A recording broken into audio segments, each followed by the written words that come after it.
د جنوبي وزیرستان کړیکوټ سیمه کې 24 محمد اسلم میموریل والیبال ټورنامنټ پای ته رسیدلی دی. په دې ټورنمنټ کې د ټولو ضلعونو ټیمونو برخه اخیستې وه. د لوبغاړو وینا ده چې په وزیرستان کې د لوبو په میدان کې د ټیلنټ کمی نشته، د موقع برابرولو ضرورت دی. زموږ په علاقه کې سپورټس په نن سبا لول باندې ډېر عام شو، ډېر خلک انجوای کوي.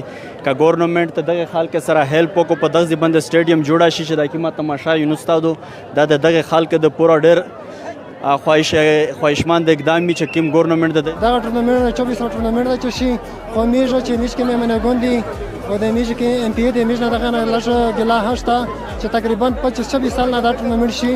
یغه باوجود میږي سپورټس میږي ټورنمنټ کې د مشر په توګه د پاکستان پیپل ګوند ځایي غړي عمران مخلص زیاته کړې چې د لوبو د ودې لپاره د حکومتي کچه اقدامات وکړي شي.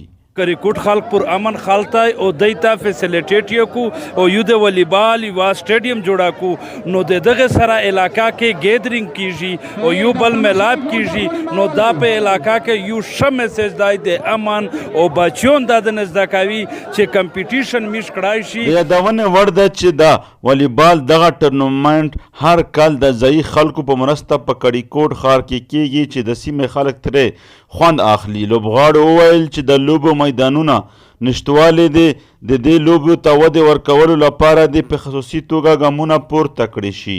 نورعلي وزیر، وحدت نیوز، جنوبي وزیرستان، وانه.